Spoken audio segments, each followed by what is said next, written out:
अब जो अपन बात करें वो करेंगे प्रश्नावली के सवालों की, यानी जो प्रश्नावली कौन सी है ये 2.2। देखो 2.1 में तो सारी में ग्राफ है, ग्राफ का इतना कुछ रोल नहीं है क्योंकि ये सवाल इम्पोर्टेंट है, तो परीक्षा में ये सवाल आएंगे।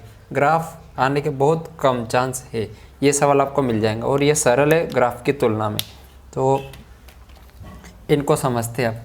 तो प्रश्नावली का पहला सवाल ले रहा हूँ मैं, ठीक है।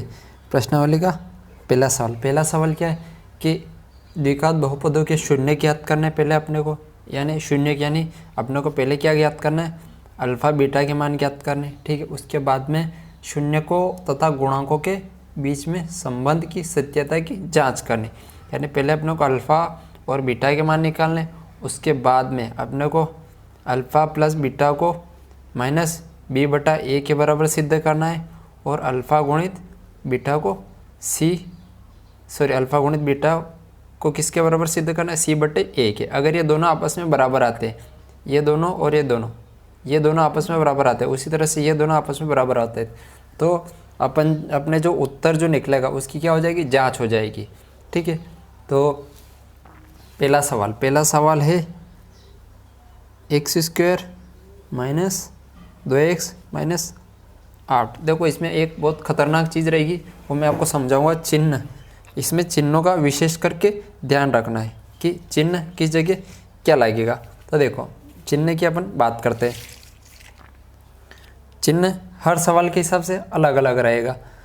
तो जैसे कि इसको देखते पहला, तो आपको ऐसा अंक सोचना है, ठीक है। आपको ऐसे 2 अंक सोचना है, ध्यान से सुनना, ऐसे 2 अंक सोचना है कि जिनका गुणा करके कितना है, माइनस का 8 आए, गुणा करके कितना है, माइनस का 8 आए। देखिए नॉर्मली क्या होता है, यहाँ पर 1 रहता है, 1 कुछ नहीं है, नहीं 1 तो है, तो 1 का गुणा 8 में किया तो 8 आए। इस जगह अगर कुछ और संख्या होगी तो उसका अपने को पहले यहाँ गुणा करना है, उसके बाद में संख्या देखनी है, ठीक। तो यहाँ 1 का गुणा 8 में किया तो 8 आया। ऐसे 2 अंक सोचिए दिमाग में कि जिनका गुणा करने पे कितना है, माइनस का 8 आए, और उनको जब आप जोड़ो आपस में, उनको जब जोड़ो तो क्या है, माइनस का 2 आए, ठीक है। भाई गुणा करने पे माइनस का 8 चाहिए और जोड़ने पे कितना चाहिए, माइनस का 2 चाहिए। तो देखो अब देखो दोनों जगह का चाहिए, दोनों जगह का चाहिए, माइनस का चाहिए, यानी जो 2 अंक आप सोचोगे उनमें बड़ा अंक का लेना है, हमेशा माइनस का लेना है। वो कैसे पता चलेगा, तो देखो पहले तो ऐसे डायरेक्ट सोचो कि ऐसी कोई 2 संख्या है, 2 अंक है जिनका गुणा करके तो 8 आए और उनको जोड़ने पे क्या आए, 2 आए। तो देखिए 4 और 2, ठीक है। तो वो जो अंक है वो मैं यहाँ लिख देता हूँ, 4 और 2। तो ये 4 और 2, अभी मैंने चिन्ह नहीं लगाए, क्यों, चिन्ह इसके हिसाब से अपन सेट करेंगे, चिन्ह इसके हिसाब से सेट करेंगे, दोनों जगह सेम चिन्ह होने चाहिए। तो देखो जब मैं 4 का गुणा 2 में करता हूँ तो मुझे 8 मिल जाता है, ठीक है। और मैं 4 में से 2 घटाता हूँ तो कितना मिल जाता है, मुझे कितना मिलता है, 2 मिलता है। पर मुझे 2 का ही का चाहिए, माइनस का चाहिए ना, 2 का ही का चाहिए, माइनस का चाहिए। तो ये जो बड़ा अंक है इसको का ही का लेना पड़ेगा, माइनस का। यहाँ माइनस नज़र आ रहा है, जोड़ने पर अगर माइनस नज़र आ रहा है तो बड़ा अंक का ही का लो आप, माइनस का लो, और छोटा का ही का लेना पड़ेगा, प्लस का लेना पड़ेगा। क्यों प्लस का लेना पड़ेगा, क्योंकि प्लस और माइनस हमेशा क्या होता है, घटता है। दोनों माइनस के रहेंगे तो जुड़ जाएंगे, तो प्लस और माइनस घटेगा, क्योंकि तभी तो -2 आएगा। देखिए -4 में से 2 अगर अपन कम करेंगे तो -2 मिल जाएगा। तो जो चिन्ह यहाँ लिए वही चिन्ह यहाँ लेना है, तो यहाँ भी 4 का ही का लेना है, माइनस का लेना है, और गुणा में 2 का ही का लेना है, प्लस का लेना है। तो समझ में आएगी छोटी सी बात कि ये जो चिन्ह जो डिसाइड होगा कि चिन्ह माइनस लेना है प्लस लेना है, वो हमेशा इस वाले से डिसाइड होगा, यहाँ बीच वाले से जो योग रहेगा उससे डिसाइड होगा।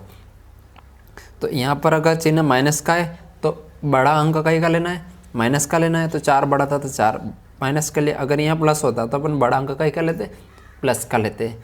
उसके बाद जो चिन्ह यहाँ पर लगाओगे आप वही चिन्ह आपको यहाँ पर लगाना है, तो ऑटोमेटिक ये आ जाएगा।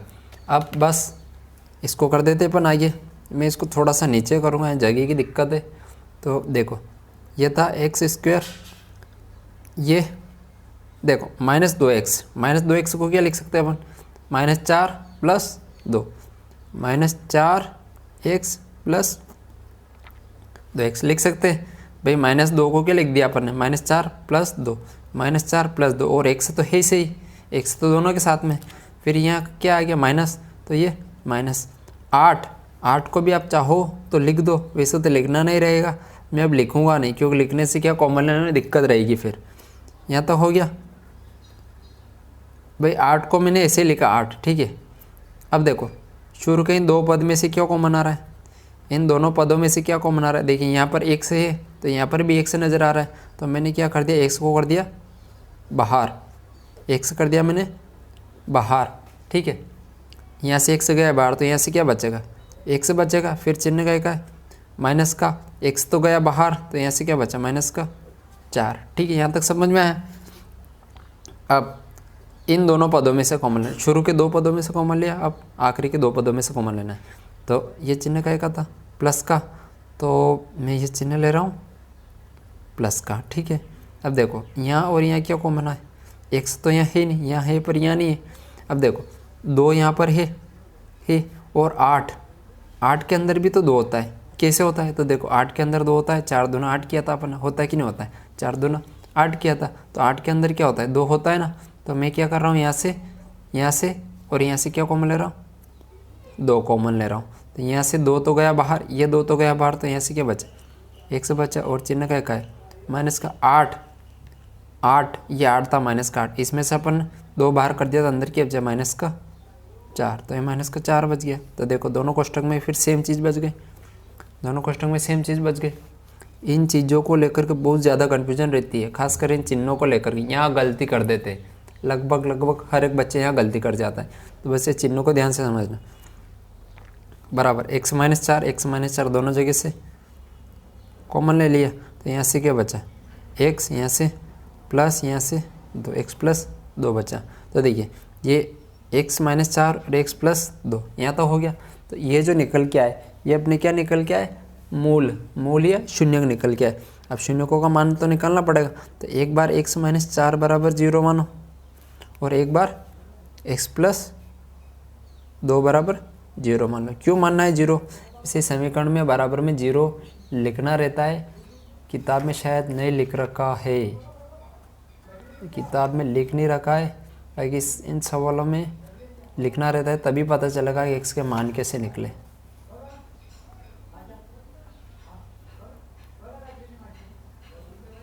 तो देखो इन दोनों के बराबर में 0 रख दो, तो या तो ये 0 होगा, ये 0 होगा। तो एक बार इसको 0 मान लिया मैंने, x -4 को, एक बार x + 2 को 0 मान लिया, तो यहाँ से x का मान कितना आ जाएगा, 4 आ जाएगा। ये उठ के उधर गया, जब ये उठ के उधर गया तो चिन्ह चेंज हो गया, ये बराबर से उधर जाएगा, तो ये -2 हो जाएगा। तो ये जो मान निकले, ये वाले जो मान निकले, x = 4 और x = -2, यही तो अल्फ़ा और बीटा का मान है। तो अल्फ़ा का मान क्या है, यहाँ से 4, और बीटा का मान कितना है, -2, ठीक है। ये चीज़ ध्यान रखना, इसको लेकर कंफ्यूज मत होना। ये जो मान निकल के आए x के 2 मान, यही अल्फ़ा और बीटा है, यानी अल्फ़ा और बीटा क्या थे, शून्यक थे। तो ये जो 2 मान निकल के आए, यही क्या है, आपके शून्यक है। तो अल्फ़ा और बीटा दोनों शून्यक निकल गए, बस अपने को अल्फ़ा और बीटा यहाँ पर रखना है। ये जाएगी अल्फ़ा और बीटा यहाँ पर रखना है, अल्फ़ा और बीटा यहाँ पर रखना है। ये b और ये a मान कहाँ से निकलेगा, तो b का मान ये रहता है, a का मान यहाँ रहता है, और c का मान तो ये रहता ही सही, और a का मान ये रहता है। तो बस अपन अब चेक करेंगे। तो मैं ये वाला यहाँ बताता हूँ, इससे आगे यहाँ बताता हूँ। आप अगर कॉपी में अगर नोट कर रहे हो तो एक के बाद एक उतारते जाना, ठीक, एक के बाद एक, स्टेप बाय स्टेप नीचे। यहाँ मेरी जगह की दिक्कत रहती है, और खड़े पेज पे वीडियो बनाने में दिक्कत रहती है, इसलिए मैं पेज को ऐसे, कौन सा मोड है, पोर्ट्रेट है, लैंडस्केप, ये पोर्ट्रेट मोड है, ठीक है, इस मोड में बनाना पड़ता है।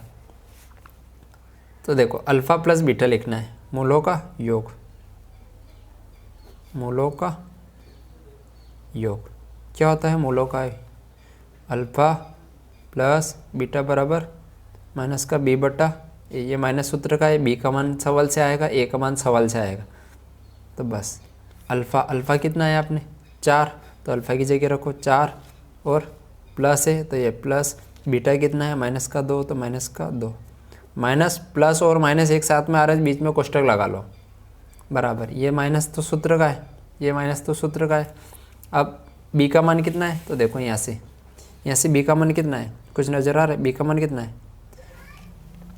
नहीं समझ में आया b का मान क्या है, तो इस समीकरण की तुलना इससे करना, ax² plus bx plus c, इससे तुलना करना। तो देखो यहाँ से b का मान क्या है, देखो यहाँ से b का मान कितना है, b का मान कितना है -2 है, c का मान कितना है -8 है, और a का मान कितना है 1 है।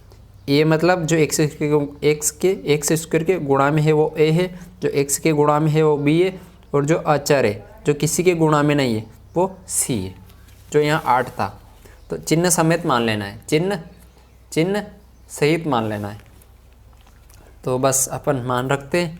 तो ये माइनस तो सूत्र का, b का मान कितना नज़र आ रहा है, यहाँ से b का मान कितना नज़र आ रहा है, b का मान नज़र आ रहा है -2, b का मान नज़र आ रहा है -2, तो b का मान रख दिया मैंने -2। a का मान कितना है, यहाँ पर देखो a का मान कितना है, a का मान है 1, a का मान रख दिया मैंने 1। तो देखो ये 4 प्लस का गुणा माइनस में होगा तो माइनस बराबर माइनस माइनस का गुणा माइनस में होगा तो प्लस, और ये 2/1 मतलब 2, तो 4 में से 2 जाएगा तो 2, 4 में से 2 जाएगा तो 2 बराबर 2 बराबर 2। तो देखो दोनों चीज़ें बराबर आ गई, यानी अपने उत्तर की जो सत्यता की थी वो जांच हो गई, क्योंकि जो मूलों का योग जो आया वो गुणांकों के बराबर आ गया। ठीक है, इसी तरह से मूलों का गुणनफल निकालना है, मूलों का गुणनफल निकालना है। तो मूलों का गुणनफल क्या होता है, वो होता है अल्फ़ा गुणित बीटा बराबर क्या होता है c/a। तो अल्फ़ा का मान कितना था अपने, अल्फ़ा का मान था 4 और बीटा का मान था -2, तो ये 4 गुणित -2।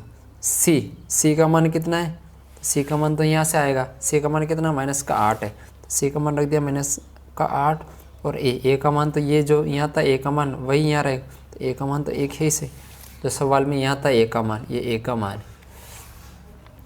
अब देखो 4 दूना 8 और ये माइनस बराबर 1 का -8 में होगा तो -8। तो देखो ये भी दोनों बराबर आ गए, ये दोनों बराबर आ गए, मतलब ये मूलों का जो गुणनफल था वो बराबर आया कि नहीं आया इसके, यहाँ पर मूलों का जो योग था 2 वो इसके बराबर आ गया। ठीक है, यानी कहने का मतलब जो है वो ये है कि जो अपन ने मूल निकाले, ये दोनों जो मूल निकाले वो बिल्कुल क्या है, एकदम सही है। ये हो गई सत्यता की जांच।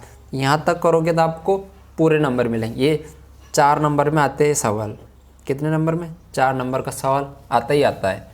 और बहुत सी बार क्या ऑब्जेक्टिव में डायरेक्ट पूछता है, ऑब्जेक्टिव में 1 नंबर में डायरेक्ट पूछता है, इस समीकरण दे देकर आपसे पूछेगा कि इसके मूल बताइए, मूल क्या है, यानी आपको डायरेक्ट अल्फ़ा और बीटा के मान पूछेगा, उत्तर की जांच नहीं बताएगा पर अल्फ़ा और बीटा के मान पूछेगा। तो आपको ये पूरी प्रोसेस करना पड़ेगी, तब जाके अल्फ़ा बीटा के मान मिलेंगे, यानी एक्स के 2 मान मिलेंगे। वो उस ऑप्शन में देखना है, 4 ऑप्शन में जहाँ नज़र आए उसको राइट कर देना है, चीज़ों को रटना नहीं है। ऑब्जेक्टिव जो होते हैं 20-30 नंबर के, उसमें जो होते हैं कम से कम 5 से